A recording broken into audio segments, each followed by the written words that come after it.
അസ്സലാമു അലൈക്കും വറഹ്മത്തുള്ളാഹി വബറകാതുഹു.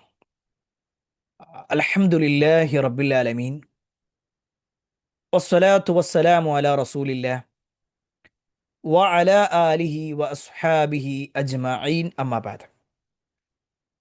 അല്ലാഹുമ്മ സ്വല്ലി അലാ മുഹമ്മദിൻ വഅലാ ആലി മുഹമ്മദ് കമാ സ്വല്ലൈത അലാ ഇബ്രാഹീം വഅലാ ആലി ഇബ്രാഹീം ഇന്നക ഹമീദും മജീദ്. അല്ലാഹുമ്മ ബാരിക് അലാ മുഹമ്മദിൻ വഅലാ ആലി Muhammad كما باركت على إبراهيم وعلى آل إبراهيم إنك حميد مجيد.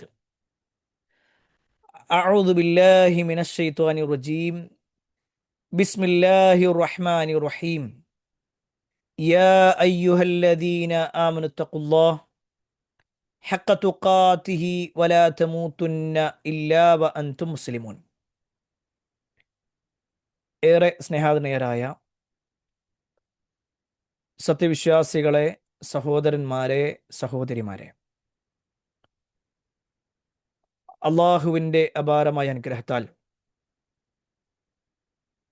Wisdom youth envision and accessible wing സംഘടിപ്പിക്കുന്ന വിജ്ഞാനവേദിയിലാണ് നമ്മളുള്ളത്. എല്ലാ മാസവും വ്യത്യസ്തമായ വിഷയങ്ങളിലൂന്നിക്കൊണ്ട് വ്യത്യസ്തമായ വിഷയങ്ങൾ ചർച്ച ചെയ്ത് ദീനുമായി ബന്ധപ്പെട്ടുകൊണ്ടുള്ള കാര്യങ്ങൾ മനസ്സിലാക്കാനാണ് ഇത്തരത്തിലുള്ള പ്രോഗ്രാമുകൾ കൊണ്ട് നമ്മൾ ഉദ്ദേശിക്കുന്നത്. ഇതിൻ്റെ പിന്നിൽ പ്രവർത്തിക്കുന്നവർക്കും ഇത് കേട്ട് ജീവിതത്തിൽ പകർത്താൻ ആഗ്രഹിക്കുന്നവർക്കുമെല്ലാം അള്ളാഹു അർഹമായ പ്രതിഫലം നൽകുമാറാവട്ടെ.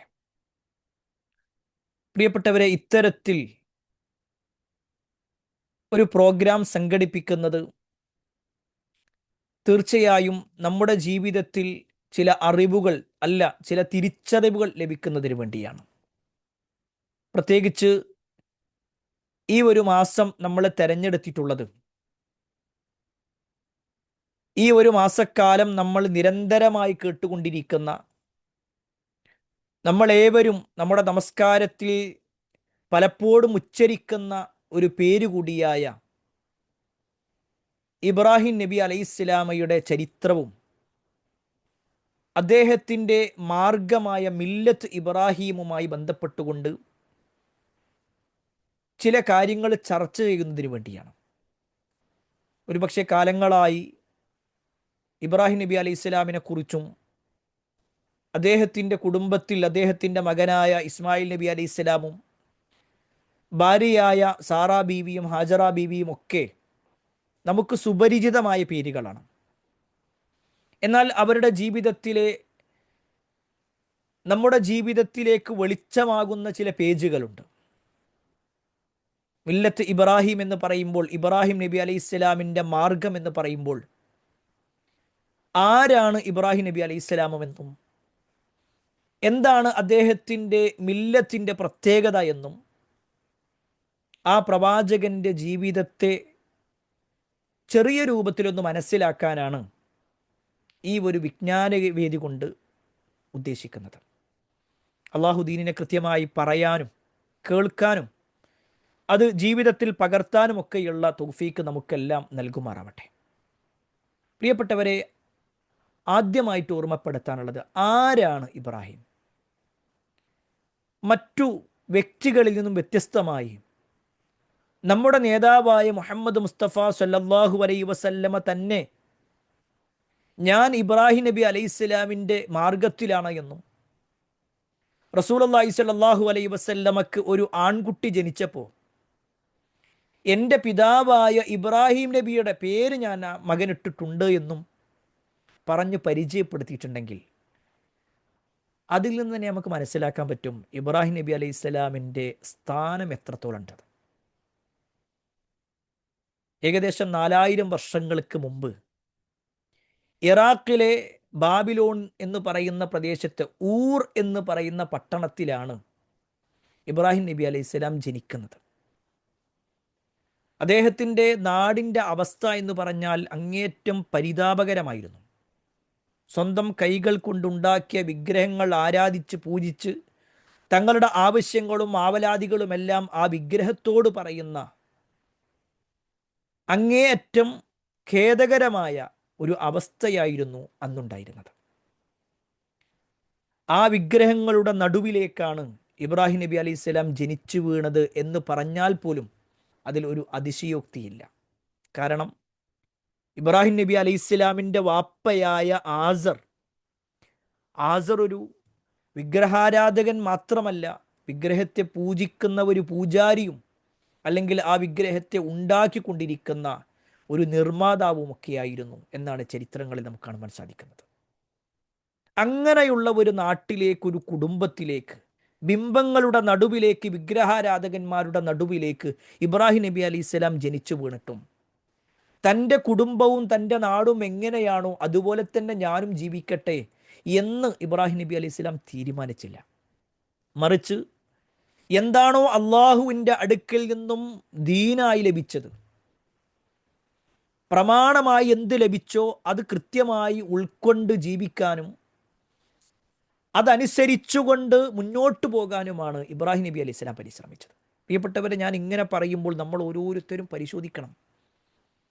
ഇബ്രാഹിം നബി അലൈഹി സ്വലാം അനുഭവിച്ച ത്യാഗത്തിൻ്റെ ഒരംശം പോലും നമ്മുടെ ജീവിതത്തിൽ ഉണ്ടായിട്ടില്ല. എന്നാൽ എന്തെല്ലാം പരീക്ഷണങ്ങൾ ലഭിച്ചിട്ടും അള്ളാഹു ഇബ്രാഹിം നബി അലൈഹി സ്വലാമിനെ കുറിച്ച് പറഞ്ഞ എന്താ അറിയോ?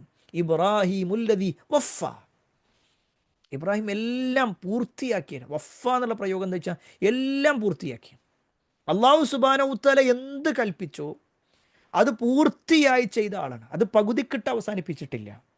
അല്ലെങ്കിൽ ഇപ്പം എനിക്ക് പറ്റൂല, ഞാൻ പിന്നെ ചെയ്യുക എന്ന് പറഞ്ഞുകൊണ്ട് അതിനെ മാറ്റി വെച്ചിട്ടില്ല. ഏതൊരു കാര്യം പറയുമ്പോഴും ഇൻഷാ അല്ലാഹ് നമ്മളിങ്ങനെ ചരിത്രം പറയുമ്പോൾ അത് നിങ്ങൾക്ക് ഇങ്ങനെ മനസ്സിലാവും. പലതും ഞാനിത് പറയുമ്പോൾ തന്നെ നിങ്ങളുടെ മനസ്സിലേക്ക് ഇങ്ങനെ കയറി വന്നിട്ടുണ്ട്. ഇബ്രാഹിം നബി അലൈഹി സ്വലാമിനോട് അള്ളാഹു പറഞ്ഞ ഓരോ കാര്യങ്ങൾ, അത് മക്കളുമായി ബന്ധപ്പെട്ടുകൊണ്ട്, ഭാര്യയുമായി ബന്ധപ്പെട്ടുകൊണ്ട്, നാടുമായി ബന്ധപ്പെട്ടുകൊണ്ട്, എല്ലാ കാര്യങ്ങളിലും എന്ത് പറഞ്ഞാലും അത് പൂർണ്ണമായി സ്വീകരിച്ചാണ്. അതുകൊണ്ടാണ് ഖലീൽ എന്ന ഒരു പ്രയോഗം. ഈ ഖലീൽ എന്നുള്ളത് അറബി ഭാഷയിൽ കൂട്ടുകാരൻ എന്നുള്ളതിന് വ്യത്യസ്തമായ പദങ്ങളുണ്ട്. സ്വാഹിബ് എന്ന് പറഞ്ഞ കൂട്ടുകാരനാണ്, ജമീൽ എന്ന് പറഞ്ഞ കൂട്ടുകാരനാണ്, സ്വദീഖ് എന്ന് പറഞ്ഞ കൂട്ടുകാരനാണ്. അതൊക്കെ കൂട്ടുകാരാണ്. പക്ഷെ ഖലീൽ എന്ന് പറഞ്ഞാൽ എന്താണെന്നറിയോ? ഹൃദയം മുഴുക്കെ ഇഷ്ടം, അങ്ങേയറ്റത്തെ ഇഷ്ടം. ആ ഇഷ്ടമുള്ള ഒരു പ്രവാചകൻ ആരോടാണ് ഇഷ്ടം? അള്ളാഹുവിനോടാണ്. അള്ളാഹിനോടാണ് ഇഷ്ടം. അള്ളാഹു സുബ്ഹാനഹു തആലയാണ് അതുകൊണ്ട് പറഞ്ഞത്, ഞാൻ ഇബ്രാഹിമിനെ എൻ്റെ ഖലീലായി തിരഞ്ഞെടുത്തിട്ടുണ്ട്. നമ്മൾ പ്രത്യേകം മനസ്സിലാക്കണം.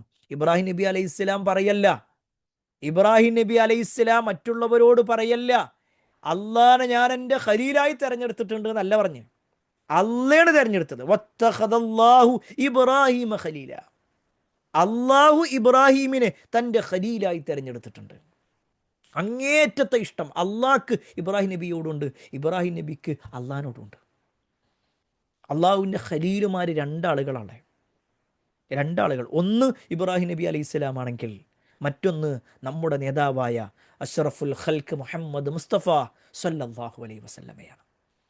അള്ളാഹുവിൻ്റെ ഖലീലുമാരാണ് ഈ രണ്ട് പ്രവാചകന്മാരും. പ്രിയപ്പെട്ടവരെ, അവിടെയാണ് ഇബ്രാഹിം നബി അലൈഹി സ്വലാമിൻ്റെ സ്ഥാനം നമ്മളൊന്ന് മനസ്സിലാക്കണമെന്നുണ്ടെങ്കിൽ ഒരു ചരിത്രം ഞാൻ നിങ്ങൾക്ക് ഓർമ്മപ്പെടുത്തി തരാം. ഒരിക്കൽ റസൂലുള്ളാഹി സ്വല്ലല്ലാഹു അലൈഹി വസല്ലമയുടെ അടുക്കൽ ഒരാൾ വന്നു. എന്നിട്ട് അയാൾ വിളിക്കുകയാണ് നബിയെ, യാ ഖൈറൽ ബരിയ, സൃഷ്ടികളിൽ ഉന്നതനായിട്ടുള്ളവനെ. ആ വ്യക്തി വിളിച്ചത് ക്ലിയറാണ്. നബി സല്ലല്ലാഹു അലൈഹി വസല്ലമ സൃഷ്ടികളിൽ ഉന്നതൻ തന്നെയാണ്. പക്ഷെ ആ വിളി വന്നപ്പോൾ റസൂലുള്ളാഹി സ്വല്ലല്ലാഹു അലൈഹി വസല്ലം പറഞ്ഞതറിയോ? ദാക ഇബ്രാഹിം അലൈഹിസ്സലാം. നിങ്ങളാ പറഞ്ഞത് ആരാന്നറിയോ? അത് ഇബ്രാഹിം നബിയാണ്. സൃഷ്ടികളിൽ ഉന്നതൻ ഇബ്രാഹിം നബിയാണ്. അത് നബി സല്ലല്ലാഹു അലൈഹി വസല്ലമയുടെ വിനയമാണ് പഠിപ്പിക്കുന്നത്. അതോടൊപ്പം നബി സല്ലല്ലാഹു അലൈഹി വസല്ലമ ഇബ്രാഹിം നബിക്ക് കൊടുക്കുന്ന ഒരു സ്ഥാനം കൂടിയാണ്. യാതൊരു സംശയവുമില്ല, ഏറ്റവും ഖൈറായ സൃഷ്ടി അത് മുഹമ്മദ് മുസ്തഫ സല്ലല്ലാഹു അലൈഹി വസല്ലമ തന്നെയാണ്. പക്ഷെ എന്നിട്ട് പോലും നബി സല്ലല്ലാഹു അലൈഹി വസല്ലം ഇബ്രാഹിം നബി അലൈഹി ഇസ്ലാമിൻ്റെ പേരാണ് പറയുന്നത്. അവിടെ ആ ഒരൊറ്റ വാക്കിൽ നിന്ന് നമുക്ക് മനസ്സിലാക്കാൻ പറ്റും ഇബ്രാഹിം നബി അലൈഹി ഇസ്ലാമിൻ്റെ സ്ഥാനം എത്രത്തോളമുണ്ട്. ഇനിയോ ഇബ്രാഹിം നബി അലൈഹി ഇസ്ലാമിൻ്റെ രൂപം ആരുടെ രൂപത്തോട് സാദൃശ്യമുള്ളതെന്നറിയോ? ഹദീസുകളിൽ കാണുവാൻ സാധിക്കും റസൂലുള്ളാഹി സ്വല്ലല്ലാഹു അലൈഹി വസല്ലമയെ അല്ലാഹു സുബ്ഹാനഹു തആല ആകാശലോകത്തേക്ക് കൊണ്ടുപോയ മിഅ്റാജ് യാത്ര ഉണ്ട്. അതിൽ നബി സല്ലല്ലാഹു അലൈഹി വസല്ലമ പലരെയും കണ്ടു. നബി സല്ലല്ലാഹു അലൈഹി വസല്ലമ ആ കാഴ്ചയെക്കുറിച്ച് ഇങ്ങനെ പറയാണ്. ജിബ്രീൽ അലൈഹിസ്സലാം എന്ന് പറഞ്ഞാൽ അത് ഇന്ന ഒരു സ്വഹാബിയുടെ, ദിഹിയത്തുൽ കൽബി എന്ന് പറയുന്ന സ്വഹാബിയുടെ രൂപത്തോട് സാദൃശ്യമുണ്ട്. ഈസാ നബി അലൈഹിസ്സലാം എന്ന് പറഞ്ഞാൽ ഇന്ന ഒരു വ്യക്തിയുമായി ബന്ധപ്പെട്ടുകൊണ്ട്, അല്ലെങ്കിൽ ഈസാ അലൈഹി സ്വലാം എന്ന് പറഞ്ഞാൽ പിന്നെ ഉർവത്ത് ബിൻ മസ്ഊദ് റളിയല്ലാഹു അൻഹുമായി അദ്ദേഹത്തോടുള്ള ഒരു സാദൃശ്യമുണ്ട്. മൂസാ നബി അലൈഹി സ്വലാം എന്ന് പറഞ്ഞാൽ ഷനു ആ ഗോത്രത്തിലെ ഒത്ത ഒരു മനുഷ്യനെ പോലെയാണ്. ഇതൊക്കെ ഇങ്ങനെ പറഞ്ഞിട്ട് നബി സല്ലല്ലാഹു അലൈഹി വസല്ലം പറയാണ് വറഅയ്തു ഇബ്രാഹിം, ഇബ്രാഹിം നബി അലൈഹി സ്വലാമിനെ ഞാൻ കണ്ടു.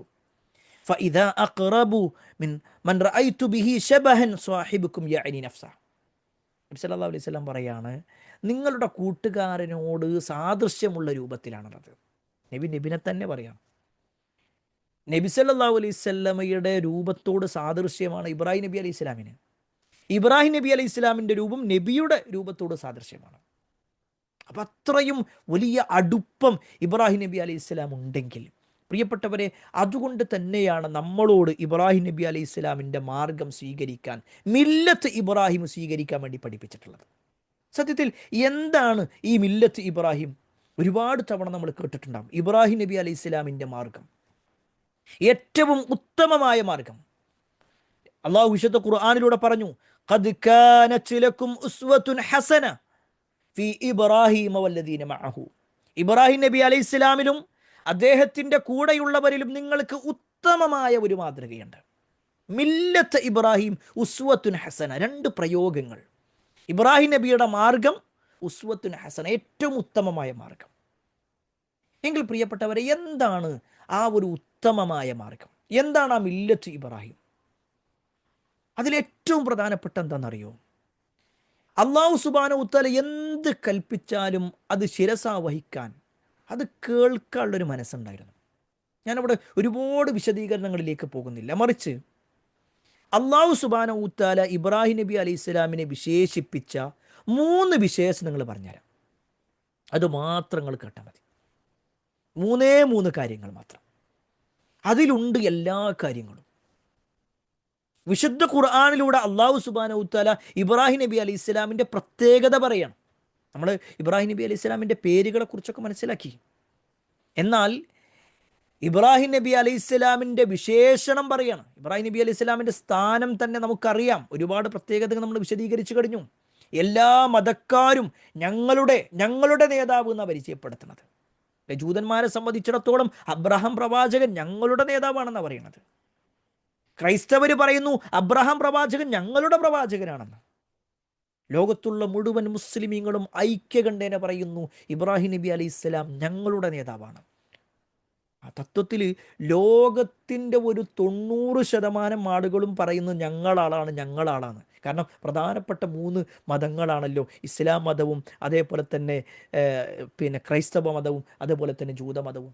ഈ 3 മതത്തിലുള്ള ആൾക്കാരും അംഗീകരിക്കുകയാണ് ഞങ്ങളുടെ നേതാവ്. അവിടെയാണ് ഇബ്രാഹിം നബി അലൈഹി സ്വലാമിൻ്റെ സ്ഥാനം. അതിന് അള്ള കൊടുക്കുന്ന ഒരു കാര്യമുണ്ട്. അള്ള ചില പ്രത്യേകതകൾ പറയണേ. ഇബ്രാഹിം നബി അലൈഹി സ്വലാം എന്ന് പറഞ്ഞാൽ ഇന്ന ഇബ്രാഹീമ ലഹലീമുൻ അവ്വാഹുൻ മുനീബുൻ. 3 പ്രത്യേകതകൾ, 3 വിശേഷണങ്ങൾ അല്ലാഹു സുബ്ഹാനഹു വതആല ഇബ്രാഹിം നബി അലൈഹി സ്വലാമിനെ കുറിച്ച് പറയണം. ഇന്ന ഇബ്രാഹിം, തീർച്ചയായും ഇബ്രാഹിം നബി അലൈഹി സ്വലാം ലഹലീം, അദ്ദേഹം ഹലീമാണ്. നമ്മളിങ്ങനെ ഓരോ പോയിന്റ് ഇതിങ്ങനെ പറഞ്ഞു പോകാം. അപ്പം നിങ്ങൾക്ക് ഒന്നുകൂടി ഓർമ്മയിൽ നിൽക്കൂട്ടോ. ഹലീം എന്ന് പറഞ്ഞാൽ എന്താണെന്നറിയോ? അങ്ങേയറ്റം സഹനശീലനാണ്. അങ്ങേയറ്റം സഹിക്കാനും ക്ഷമിക്കാനുമുള്ള മനസ്സുണ്ടായിരുന്നു ഇബ്രാഹിം നബി അലൈഹി സ്വലാമക്ക്. ജീവിതത്തിൽ ഇബ്രാഹിം നബി അലൈഹി സ്വലാമയോളം പരീക്ഷണങ്ങൾ ഉണ്ടായ വ്യക്തികൾ വളരെ ചുരുക്കമായിരിക്കും എന്ന് പറയാം. കാരണം അത്രയും പരീക്ഷണങ്ങൾ ഒരു കുട്ടിയായിരിക്കുന്ന സമയത്ത് തുടങ്ങിയിട്ടുണ്ട്. അല്ല, ഒരു സമൂഹത്തിൽ ഇങ്ങനെ ജീവിക്കുമ്പോൾ അവിടുത്തെ എല്ലാവരും ചെയ്യുന്ന ആരാധനാ കർമ്മങ്ങളിൽ നിന്നും വ്യത്യസ്തമായി ചിന്തിക്കാൻ ഒരു ചെറിയ പ്രായത്തിൽ തന്നെ ഇബ്രാഹിം നബി അലൈഹി സ്വലാം റെഡി ആയിട്ടുണ്ടല്ലോ. അല്ല, അതുകൊണ്ടാണല്ലോ അവർ പല വിഗ്രഹാരാധനയുമായി ബന്ധപ്പെട്ടുകൊണ്ടും അവരുടെ ആഘോഷങ്ങളുമായി ബന്ധപ്പെട്ടുകൊണ്ടും അമ്പലത്തിൽ അല്ലെങ്കിൽ അവരുടെ ആരാധ്യന്മാരുമായി ബന്ധപ്പെട്ടുകൊണ്ടുള്ള കാര്യത്തിനൊക്കെ വിളിച്ചപ്പോൾ ഇബ്രാഹിം നബി അലൈഹി സ്വലാം മാറി നിന്നു എന്ന് മാത്രമല്ല, ആളുകളോട് പറയണം, അല്ലട്ടോ അതൊന്നുമല്ല നമ്മുടെ ആരാധ്യൻ. അവിടെ പറഞ്ഞു കൊടുക്കണം, ബോധ്യപ്പെടുത്തി കൊടുക്കണം. ആ ചെറിയ പ്രായത്തിൽ പരീക്ഷിക്കപ്പെട്ടു എന്ന് മാത്രമല്ല, കുറച്ച് മുതിർന്ന് കല്യാണമൊക്കെ കഴിഞ്ഞ് പിന്നെ അള്ളാഹിൻ്റെ പരീക്ഷണങ്ങൾ ഒന്നിന് പിറകെ ഒന്നായി വന്നുകൊണ്ടിരിക്കണം. അല്ലേ? നമ്മൾ കേട്ടിട്ടില്ലേ, ഇബ്രാഹിം നബി അലൈഹി ഇസ്ലാം, അതേപോലെ തന്നെ ഹാജറും, അതുപോലെ തന്നെ സാറാ ബീവിയൊക്കെ അവർ ഫലസ്തീനിൽ നിൽക്കുക. ഞാൻ വലിയൊരു ചരിത്രമാണ്, അതിൻ്റെ ഒരു ചെറിയ ഭാഗമാണ് പറയണത്. ഫലസ്തീനിൽ ഇബ്രാഹിം നബി അലൈഹി ഇസ്ലാമും സാറാ ബീവിയുണ്ട്, അതേപോലെ തന്നെ ഹാജറ ബീവിയുണ്ട്. അതിനിടയിൽ ഇസ്മായിൽ നബി അലൈഹി ഇസ്ലാം ജനിക്കുകയും ചെയ്തിട്ടുണ്ട്. അപ്പോഴാണ് അള്ളാഹുവിൻ്റെ കൽപ്പന വരുന്നത്, സാറാ ബീവിയെ ഫലസ്തീനിൽ നിർത്താം, പക്ഷേ ഹാജറിനെ ഫലസ്തീനിൽ നിന്ന് സൗദിയിലെ മക്കയിലേക്ക് നിങ്ങൾ കൊണ്ടുപോകണം, അവിടെ നിർത്തണം. എന്നിങ്ങനെ ആ രംഗമൊന്നും ഇങ്ങനെ ആലോചിച്ച് നോക്കി കാണി. ഫലസ്തീനിൽ നിന്ന് ആയിരക്കണക്കിന് കിലോമീറ്റർ അകലെയുള്ള മക്കത്തേക്ക് ഇബ്രാഹിം നബി അലൈഹി സ്വലാം തൻ്റെ ഭാര്യയായ ഹാജറിനെ കൂട്ടി അവരുടെ കയ്യിൽ ചോര പൈതലിനെയും പിടിച്ച് നേരെ മക്കത്തേക്ക് വന്നു. മക്ക എന്ന് പറയുമ്പോൾ ഇന്ന് നമ്മൾ കേൾക്കുന്ന ലബ്ബൈക്ക് അല്ലാഹുമ്മ ലബ്ബൈക്ക് അവിടെ ഇല്ല. ഇന്ന് കേൾക്കുന്ന തൗഹീദിൻ്റെ വാക്കുകൾ അവിടെ ഇല്ല. ഇന്നൊരു പക്ഷേ നമ്മൾ കേട്ടു പരിചയിച്ചിട്ടുള്ള ഒരു ശബ്ദങ്ങളോ അല്ലെങ്കിൽ ഏതെങ്കിലും ഒരു കെട്ടിട സമുച്ചയങ്ങളോ ഏതെങ്കിലും തരത്തിലുള്ള ഒന്നുമില്ല എന്ന് പറയാം. ഒരു മല മാത്രം,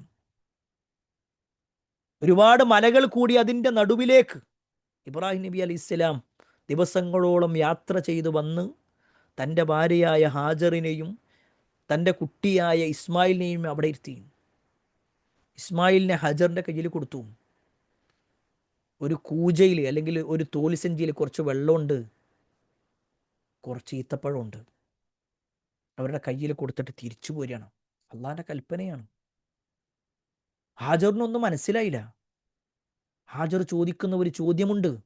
ഹാജറ ബീബി ഇബ്രാഹിം നബി അലൈഹി ഇസ്ലാമിനോട് ചോദിക്കുകയാണ്, യാ ഇബ്രാഹിം അല്ലാഹുല്ലദീ അമറക്, അല്ല ഇബ്രാഹിം, എന്നെയും കുഞ്ഞിനെയും ഇവിടെ ആരുമില്ലാത്ത ഈ പ്രദേശത്ത് നിർത്തിപ്പോകാൻ അള്ളാന്റെ കൽപ്പനയാണോ?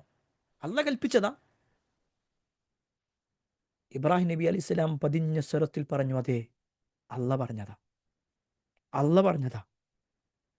ആ ഒരു വാക്ക് കേട്ടതും മഹദിയായ ഹാജറിൻ്റെ ഒരു മറുപടിയുണ്ട്. ഹാജറ ബീവി പറയുന്ന മറുപടി എന്താ അറിയോ? ഇതൻ ലാ യുദയ്യുന, എങ്കിലേ അല്ല ഞങ്ങളെ പ്രയാസപ്പെടുത്തൂല. സുബ്ഹാനല്ലാഹ്, നമ്മളൊന്ന് ആലോചിച്ച് നോക്കിയേക്കും ആ ഭർത്താവിൻ്റെയും ഭാര്യൻ്റെയും മനസ്സ് നോക്ക്. ഭർത്താവ് ഭാര്യനെ അവിടെ നിർത്തിപ്പോകുമ്പോൾ അങ്ങേയറ്റത്തെ വിഷമുണ്ട്. ഒരു മനുഷ്യനും ഇല്ലാത്ത, ഒരു മൃഗം പോലും ഇല്ലാത്ത, ഒരാളുമില്ലാത്ത ഒരു നാട്ടിൽ തൻ്റെ കേവലം ഒരു മണൽക്കൂന മാത്രം, ആ മണൽക്കൂനയുടെ ഭാഗത്ത് തൻ്റെ മകനെയും ഭാര്യനെയും അവിടെ നിർത്തിയിട്ട് വരുമ്പോൾ ഇബ്രാഹിം നബിൻ്റെ കൽബ് പെടയുന്നുണ്ട്. പക്ഷേ അല്ല പറഞ്ഞതാണ് അവിടെ നിർത്തണം. അതുകൊണ്ടാണ് നിർത്തിപ്പോരുന്നേ. അല്ല പറഞ്ഞു.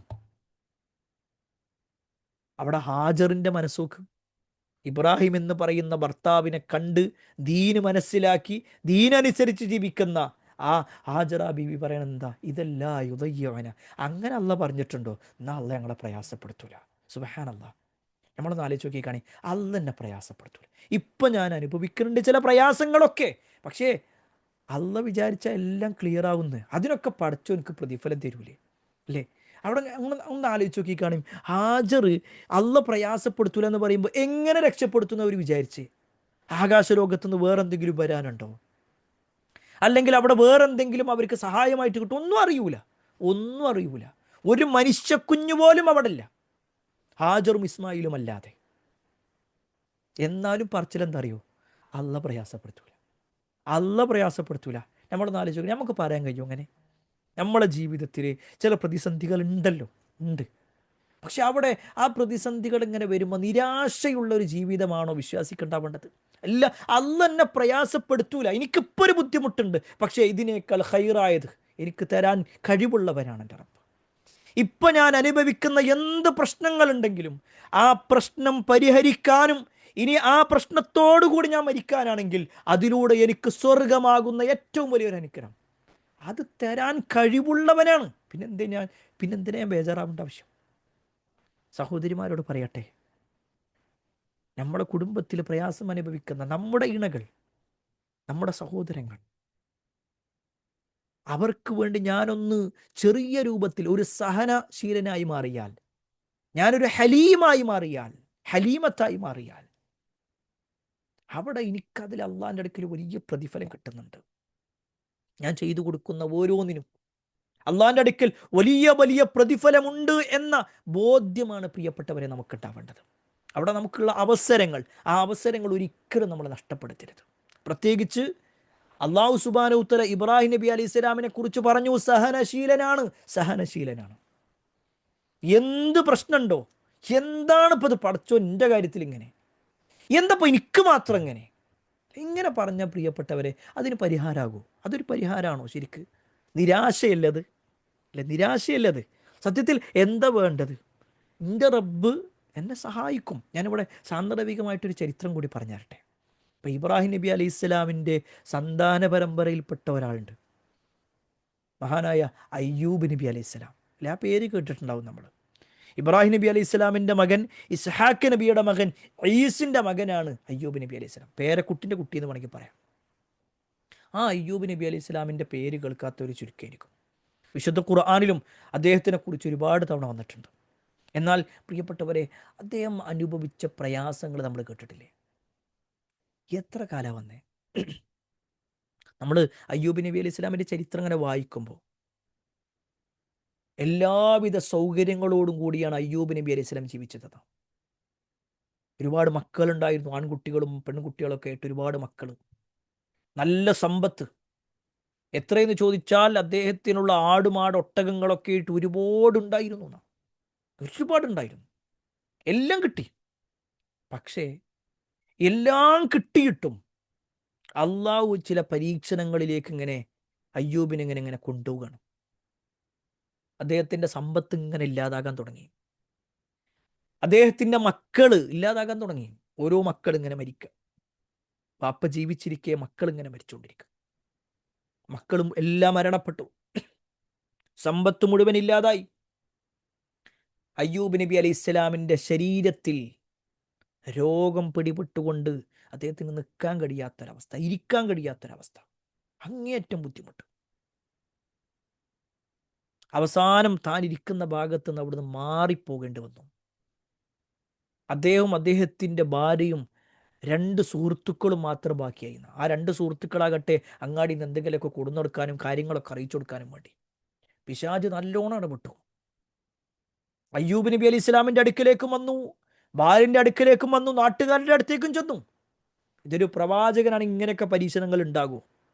ഇത് കള്ളപ്രവാചകനായതുകൊണ്ടാ മറ്റുള്ളവരോട് അടുക്കൽ വന്ന് പിശാച് പറഞ്ഞു കൊടുക്കുക. അയ്യൂബ് നബി അലൈഹി സ്വലാമിനോ എൻ്റെ പിശാച് വന്നിട്ട് പറഞ്ഞു കൊടുക്കുകയാണ്, എന്തേ അയ്യൂബ് നിന്റെ കാര്യത്തിൽ മാത്രം ഇങ്ങനെ, എന്താ നിനക്ക് മാത്രം ഇങ്ങനെ? അയ്യൂബ് നബി തളർന്നില്ല, ക്ഷമിച്ചും സഹിച്ചും നിന്നും. ചില ചരിത്ര ഗ്രന്ഥങ്ങളിൽ കാണാൻ പറ്റും, നീണ്ട 18 കൊല്ലമാണ് ആ പരീക്ഷണം ഉണ്ടായതെന്ന്. 18 കൊല്ലേ എന്നിങ്ങനെ ആലോചിച്ച് നോക്കിക്കാണേ. അത് ചെറിയൊരു പരീക്ഷണമല്ല. ശരീരം പൊട്ടി ഒലിക്കുന്ന രൂപത്തിൽ, മാംസങ്ങൾ കൊഴിഞ്ഞു പോകുന്ന രൂപത്തിൽ പരീക്ഷണങ്ങൾ ഉണ്ടായിട്ടുണ്ടെന്ന്. ആ രൂപത്തിലുള്ള പല പ്രയാസങ്ങളുണ്ടായി. എല്ലാ സമ്പത്തും തീർന്ന് അവസാനം അയ്യൂബ് നബി അലൈഹി സ്വലാമിൻ്റെ ഭാര്യ വീട് പണിക്ക് പോയിട്ട് അതിൽ കിട്ടുന്ന വരുമാനത്തിൽ ഭക്ഷണം വാങ്ങി അതിൽ ഭക്ഷണം ഉണ്ടാക്കിയിട്ട് അത് ഭർത്താവിന് കൊടുന്നു കൊടുക്കേണ്ട ഒരവസ്ഥ. അങ്ങനെ കുറച്ച് ദിവസമൊക്കെ ഇങ്ങനെ മുന്നോട്ട് പോയി. പിന്നീടാണ് ആളുകൾ മനസ്സിലാക്കുന്നത് ആ സ്ത്രീ എന്ന് പറഞ്ഞാൽ അയ്യൂബ് നബിൻ്റെ ഭാര്യയാണ്. പിന്നെ ഒരു പറഞ്ഞു ഇങ്ങോട്ട് വരണ്ട. അതും മുടങ്ങി. വർഷങ്ങൾ ഇങ്ങനെ കഴിഞ്ഞപ്പോൾ അയ്യൂബ് നബി അലൈഹി സ്വലാമിൻ്റെ ഭാര്യ പറയുന്നുണ്ട്, നമ്മളൊന്ന് റബ്ബിനോടൊന്ന് പ്രാർത്ഥിക്കും, അള്ളാഹിനോടൊന്ന് പ്രാർത്ഥിക്കുന്നതൊന്ന് മാറിക്കിട്ടാൻ വേണ്ടി പ്രാർത്ഥിക്കും. ആ സമയത്ത് അയ്യൂബ് നബി അലൈഹി സ്വലാം പറയുന്നൊരു വാചകമുണ്ട്, 80 കൊല്ലം അള്ളാഹു നൽകിയ എല്ലാം അനുഭവിച്ചിട്ടുണ്ട് നമ്മൾ. ഇപ്പം ചെറിയൊരു പരീക്ഷണം. അപ്പോഴേക്ക് നമ്മൾ അള്ളാഹിനോട് ഇങ്ങനെ പരാതി പറഞ്ഞുകൊണ്ട് നമ്മൾ നിൽക്കുമ്പോൾ അള്ളാഹു വിധിച്ചതിൽ ഒരു തൃപ്തിയില്ലാത്ത ആളായിക്കൊണ്ടല്ലേ ഒരു കാണുക. അതുകൊണ്ട് ഞാൻ ക്ഷമിക്കാൻ റെഡിയാണ്. അയ്യൂബ് നബി അലൈഹി സ്വലം ക്ഷമിച്ചു, സഹിച്ചു. ഹദീസുകളിൽ, ചരിത്രങ്ങളിൽ കാണുവാൻ സാധിക്കും. പിന്നീട് അയ്യൂബ് നബി അലൈഹി സ്വലാമിൻ്റെ ഭാര്യ തൻ്റെ മുടിയുടെ ഒരു ഭാഗം മുറിച്ചു കൊണ്ടുപോകുന്ന അവസ്ഥ ഉണ്ടായി.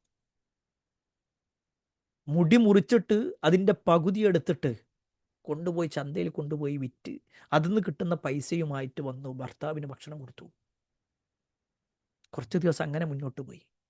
പിന്നെയും പൈസ ഇല്ലാത്തൊരവസ്ഥ, ആരും സഹായിക്കാനില്ലാത്തൊരവസ്ഥ. അവസാനം അയ്യൂബ് നബി അലൈഹി സ്വലാമിൻ്റെ ഭാര്യ തൻ്റെ മുടി പൂർണ്ണമായിട്ട് അത് കളഞ്ഞ് അതെടുത്തുകൊണ്ട് കൊണ്ടുപോയി വിൽക്കുന്നൊരവസ്ഥ ഉണ്ടായി. അതിൽ കിട്ടുന്ന ഭക്ഷണവുമായിട്ടാണ് വരുന്നത്. സാധാരണയിൽ നിന്ന് വ്യത്യസ്തമായി അവരിങ്ങനെ തലമറച്ചു കൊണ്ടിരിക്കുന്നത് കണ്ടപ്പോൾ അയ്യൂബ് നബി അലൈഹി സ്വലാം ചോദിക്കുക, എന്താ നിങ്ങൾ തലമറച്ചിരിക്കണത്? ഭാര്യനോടാ ചോദിക്കണേ. അവരൊന്നുമില്ല എന്ന് പറഞ്ഞു. വല്ലാതെ ചോദ്യം വന്നപ്പോൾ അവരവരുടെ തട്ടം അങ്ങോട്ട് മാറ്റിക്കൊടുത്തു. ആ കാഴ്ച കണ്ടതും അയ്യൂബ് നബി അലൈഹി സ്വലാമിൻ്റെ കണ്ണ് നിറഞ്ഞു. തൻ്റെ ഭാര്യ തനിക്ക് വേണ്ടി അവളുടെ മുടി വരെ കൊണ്ടുപോയി വിറ്റിട്ടുണ്ട്, ഇനി ഒന്നുമില്ല.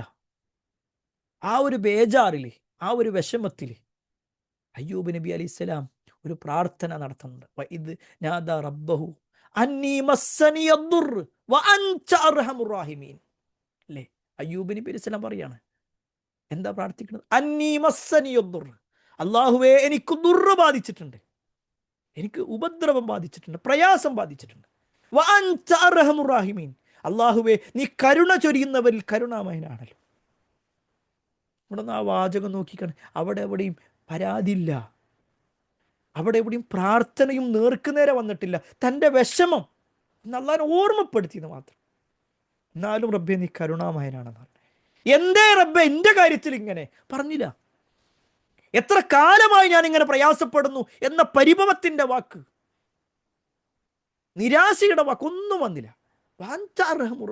അല്ലാഹുവേ നീ കരുണാമയന്മാരിൽ, കരുണാവാരിധികളിൽ കരുണാവാരിധിയാണല്ലോ. സുബ്ഹാനല്ലാഹ്.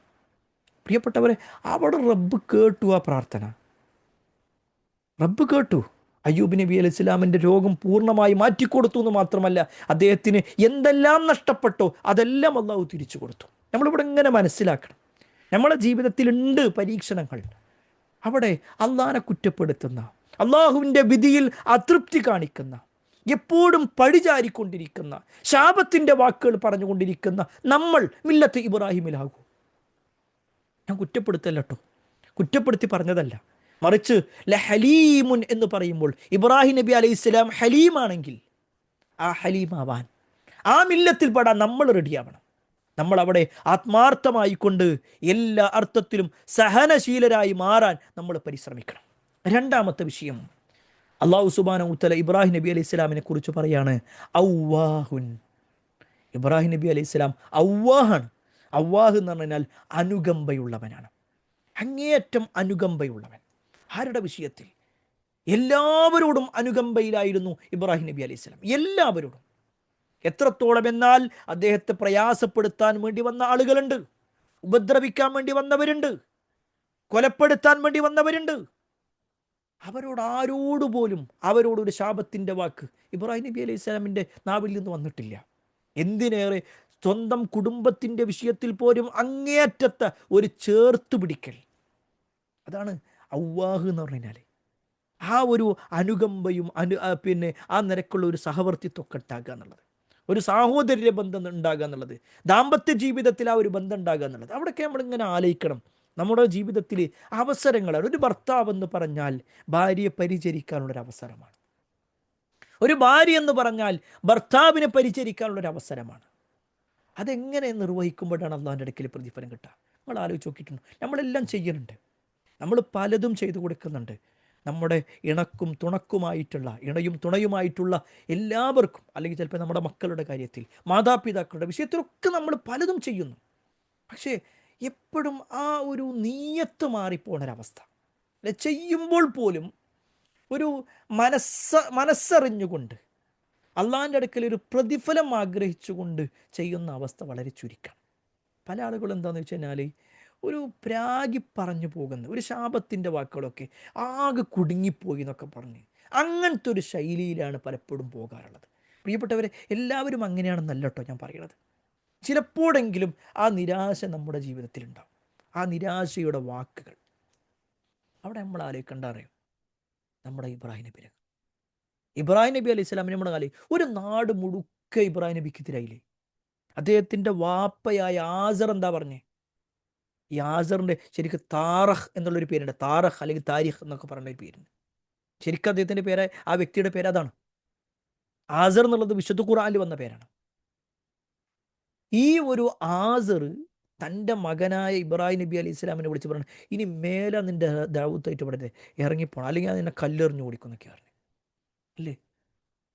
വാപ്പ എതിരാകുക, കുടുംബം എതിരാകുക, അയൽവാസികൾ എതിരാകുക, നാട്ടുകാരെ മുഴുക്കെതിരാകുക, എന്തിനേറെ ആ നാട്ടിലുള്ള രാജാവും പരിവാരങ്ങളും എല്ലാവരും എതിരായെന്ന് മാത്രമല്ല, വലിയ ഒരു തീക്കുണ്ടാരമുണ്ടാക്കി ആ തീക്കുണ്ടാരത്തിലേക്ക് ഇബ്രാഹിം നബി അലൈഹി ഇസ്ലാമിനെ വലിച്ചെറിയ. ആ രംഗം ഇങ്ങനെ ആലോചിച്ച് നോക്കിയാണ്. നമ്മളെ അയൽവാസികൾ, രണ്ട് അയൽവാസികൾ, അപ്പുറത്തും ഇപ്പുറത്തുള്ള അയൽവാസികൾ നമ്മളോടൊന്ന് തെറ്റിയാൽ തന്നെ നമുക്ക് വിഷമാണ്, അല്ലേ? നമ്മളെ കുടുംബത്തിലെ ഒന്നോ രണ്ടോ ആൾക്കാർ നമ്മളോട് മിണ്ടുന്നില്ല എന്ന് തീരുമാനിച്ചാൽ നമുക്ക് വിഷമാണ്. എന്താ കാര്യം? എങ്ങനെ ഇപ്പോൾ എനിക്ക് ആണെങ്കിൽ എൻ്റെ മനസ്സ് അങ്ങനെയല്ല എന്ന് നമ്മൾ പറയാം, അല്ലേ? നമ്മൾ അങ്ങോട്ട് പോയി മിണ്ടാനൊക്കെ റെഡിയാവും. എന്നിട്ടും അവരാരും നമ്മളോട് മിണ്ടണില്ലെങ്കിലോ? നമ്മളെ രണ്ട് അയൽവാസികൾ, നമ്മൾ പോകുന്ന വഴിയിലുള്ള എല്ലാ വീട്ടുകാരും ഒരു ദേഷ്യത്തോടു കൂടി നമ്മളെ നോക്കുന്ന, നമ്മളോട് സംസാരിക്കുന്ന, അത്തരത്തിലുള്ള പ്രയോഗങ്ങൾ നടത്തുന്ന ആളുകളാണെങ്കിൽ നമുക്കൊരു സമാധാനം ഉണ്ടാകുമോ ആ നാട്ടിൽ നിൽക്കാൻ? എന്നാൽ ഒരു നാട് മുഴുക്കെതിരായത് മാത്രമല്ല, ഓരോരുത്തരും ഇബ്രാഹിം നബി അലൈഹി സ്വലാമിനെ കൊല്ലാനുള്ള അവസരങ്ങൾ കാത്തുനിന്ന് വലിയ ഒരു തീക്കുണ്ടാരുണ്ടാക്കുന്ന സമയത്ത് ആ തീക്കുണ്ടാരത്തിലേക്ക് എൻ്റെ വക നേർച്ചയാക്കുന്നു എന്ന് പറഞ്ഞിട്ട് ഒരുപാട് വിറകിൻ്റെ കൊള്ളികൾ നേർച്ചയാക്കിയ ആളുകൾ ചരിത്ര ഗ്രന്ഥങ്ങളിൽ കാണാൻ പറ്റും. ചില ഗർഭിണികളൊക്കെ പ്രസവം നന്നാകാൻ വേണ്ടിയിട്ട് ഇബ്രാഹിം നബി അലൈഹി സ്വലാമിന് കത്തിക്കാനുള്ള ആ വിറകിലേക്ക് ഞാൻ ഇത്ര തൂക്കം വിറക് കൊടുക്കാമെന്ന് പറഞ്ഞവരുണ്ടായിരുന്നു. അത്രയും ഒരു സമൂഹം ഇബ്രാഹിം നബി അലൈഹി സ്വലാമിനോട് എതിർപ്പിലായിരുന്നു.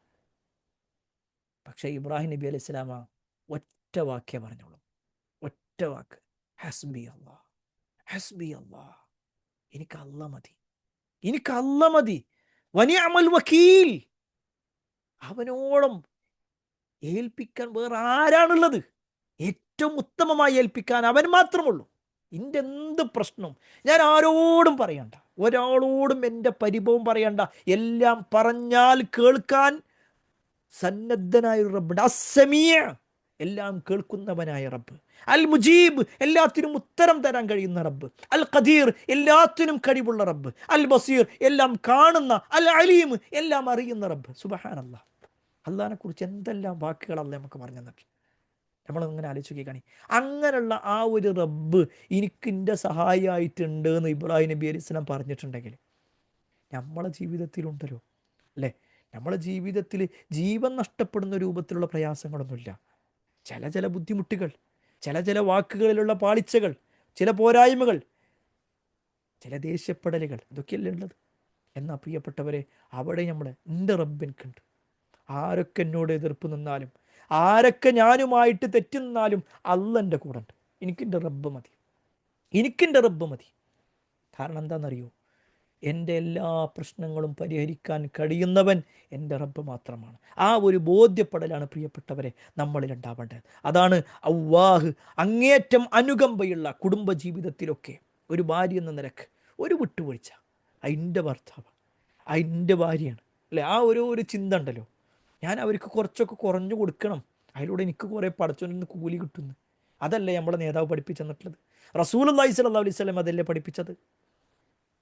എന്തെല്ലാം ദീനിയായ കാര്യങ്ങൾ നമ്മൾ ഒരുപാട് കേട്ടിട്ടുണ്ട്, ഞാനത് കൂടുതൽ വിശദീകരിക്കുന്നില്ല. ആ ഒരു നിലക്ക് നമ്മൾ ഔവാഹുകളായിട്ട് മാറണം. ഇപ്പം നമ്മൾ രണ്ട് പേരുകൾ പറഞ്ഞു ഇബ്രാഹിം നബി അലൈഹി സ്വലാമിൻ്റെ.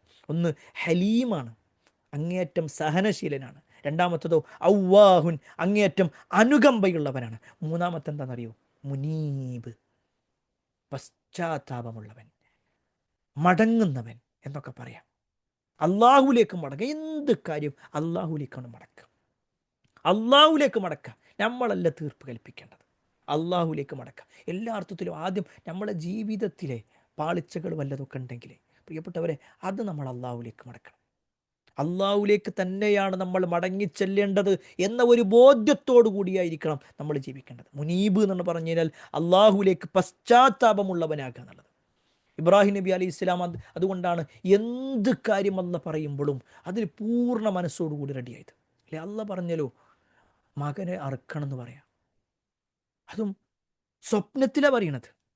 ഇബ്രാഹിം നബി അലൈഹി ഇസ്ലാം ഫലസ്തീനിലുള്ള സമയത്താണ് സ്വപ്നം കാണുന്നത്. ആ സമയത്ത് മകനായ ഇസ്മായിലാകട്ടെ മക്കത്തുള്ളത്. ആ സ്വപ്നം കണ്ട ഇബ്രാഹിം നബി അലൈഹി സ്വലാം ഫലസ്തീനിൽ നിന്ന് മക്കയിലേക്ക് പോകുക. ആ രംഗൊന്നും അങ്ങനെ ആലോചിച്ച് നോക്കിയാണ്. ആ യാത്രയുടെ കാഠിന്യം എത്ര ഉണ്ടാകും.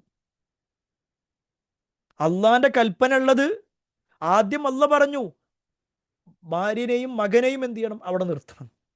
നിർത്തി തിരിച്ചു പോന്നു. കുറച്ചു കാലം കഴിഞ്ഞിട്ട് അല്ല വീണ്ടും പറയണെന്ത്, ആ മകനെ നീ അറുക്കണം, അള്ളാഹ്ക്ക് വേണ്ടി അറുക്കണം. പറഞ്ഞില്ല, റബ്ബേ അതെനിക്ക് കഴിയൂല, അതെനിക്ക് കഴിയൂല, എൻ്റെ മോനെ അറുക്കുക, എനിക്ക് എത്ര കാലം കഴിഞ്ഞിട്ട് കിട്ടിയതാ, അത് മാത്രം എന്നോട് പറയരുത്. അങ്ങനത്തെ ഒരു വാക്ക് ഇബ്രാഹിം നബി അലൈഹി സ്വലാമിൻ്റെ വാക്ക് നാവിൽ നിന്ന് വന്നിട്ടേ ഇല്ല. ഇബ്രാഹിമുല്ലദീ വഫ, പൂർത്തിയാക്കിയവൻ, എല്ലാം പൂർത്തിയാക്കിയവൻ. അതുകൊണ്ടാ ഇബ്രാഹിം നബി അലൈഹി സ്വലാം പറഞ്ഞത്, മകൻ്റെ അടുത്ത് വന്നിട്ട് പറയാണ്, മോനെ അള്ളാൻ്റെ ഒരു കൽപ്പന ഉണ്ട് കേട്ടോ, അള്ള കൽപ്പിച്ചിട്ടുണ്ട് നിന്നെ അറുക്കണം എന്നാണ് അള്ളാൻ്റെ കൽപ്പന. എന്താ നിന്റെ അഭിപ്രായം? ഞാൻ സ്വപ്നത്തിൽ ഇന്നി അറാഫിൽ മനാം അന്നി അദ്ബഹുക ഫൻദുർ മാദാ തറാ, ഞാൻ സ്വപ്നത്തിൽ ഒരു കാഴ്ച കണ്ടിട്ടുണ്ട്, നിന്നെ അറുക്കുന്നതായിട്ടാണ്. അതാ അള്ള എന്നോട് കൽപ്പിച്ചിട്ടുണ്ട്, ഞാൻ എന്താ ചെയ്യണ്ടേ, എന്താ നിന്റെ അഭിപ്രായം?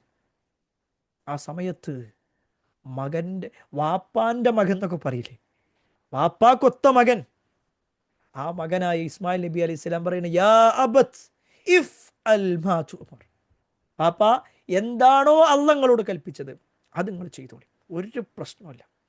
നിങ്ങളോട് അള്ള കൽപ്പിച്ചിട്ടുണ്ടോ നിങ്ങൾ ചെയ്തോളി, ഒരു പ്രശ്നമല്ല.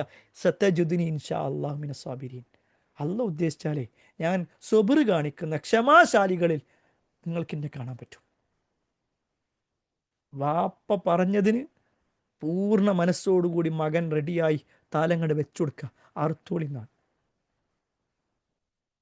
പ്രിയപ്പെട്ടവരെ, നമ്മളൊന്ന് ആലോചിച്ച് നോക്കി, നമ്മളോട് അല്ലാഹു സുബ്ഹാനഹു തആല നമ്മുടെ മക്കൾ അറുക്കാൻ വേണ്ടി പറഞ്ഞോ? ഇല്ല. എന്തേ പറഞ്ഞേ? അവരെ ദീനിയായിട്ട് വളർത്തണം എന്നാ പറഞ്ഞേ, അല്ലേ? അത് നമ്മൾ സ്വീകരിക്കണ്ടേ?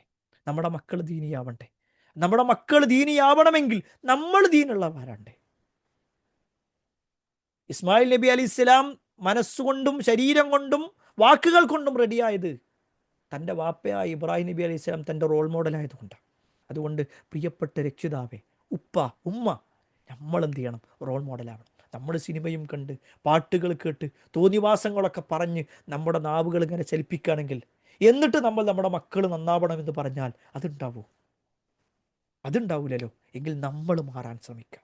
നമ്മുടെ ജീവിതത്തിൽ പോരായ്മകളുണ്ട്, ആ പോരായ്മകൾ നമ്മൾ തിരുത്തുക. എന്തൊക്കെ സംഭവിച്ചിട്ടുണ്ടോ അള്ളാഹിനോട് ആത്മാർത്ഥമായിട്ട് പറയാം. കാരണം അള്ളാഹു സുബ്ഹാനഹു വ തആല പശ്ചാത്താപം സ്വീകരിക്കുന്നവനാണ്, തവ്വാബാണ് അള്ളാഹ്. ഇബ്രാഹിം നബി അലൈഹി ഇസ്ലാമിനെ അവ്വാഹ് എന്ന് പറഞ്ഞിട്ടുണ്ടെങ്കിൽ അള്ളാഹു തവ്വാബാണ്, പശ്ചാത്താപം സ്വീകരിക്കുന്നവനാണ്. നമ്മൾ ധാരാളമായിട്ട് പശ്ചാത്തപിക്കുക. നമ്മുടെ ജീവിതത്തിൽ എന്തെല്ലാം പോരായ്മകൾ സംഭവിച്ചിട്ടുണ്ടോ ആ പോരായ്മകളെല്ലാം അള്ളാഹിനോട് ഏറ്റുപറഞ്ഞുകൊണ്ട് അള്ളാഹുവിന് ഏറെ ഇഷ്ടമുള്ള അടിമകളായി ജീവിക്കാൻ ഞാനും നിങ്ങളും പരിശ്രമിക്കുക. അതിന് അള്ളാഹു സുബ്ഹാനഹു വ തആല നമുക്ക് ഏവർക്കും തൗഫീഖ് നൽകുമാറാവട്ടെ. പ്രിയപ്പെട്ടവരെ, പരിശുദ്ധ ദുൽഹിജ്ജ മാസത്തിലാണ് നമ്മളുള്ളത്.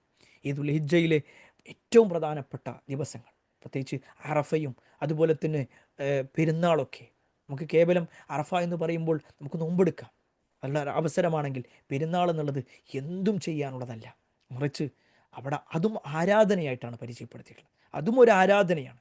അതിൽ നമസ്കാരമുണ്ട്, ഖുതുബ ശ്രവിക്കലുണ്ട്, അതുപോലെ തന്നെ സ്വതക്ക കൊടുക്കലുണ്ട്, പരസ്പരം കുടുംബ ബന്ധങ്ങൾ ചേർക്കലൊക്കെ ഉണ്ട്.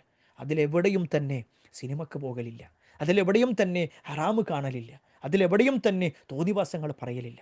പെരുന്നാളെന്ന് പറഞ്ഞാൽ ആഘോഷിക്കാം, ആഹ്ലാദിക്കാം. പക്ഷെ ഒരിക്കലും തന്നെ അതൊരു ഒരു മോശമായൊരവസ്ഥയിലേക്ക് പോകുന്നൊരവസ്ഥ ഉണ്ടാവരുത്.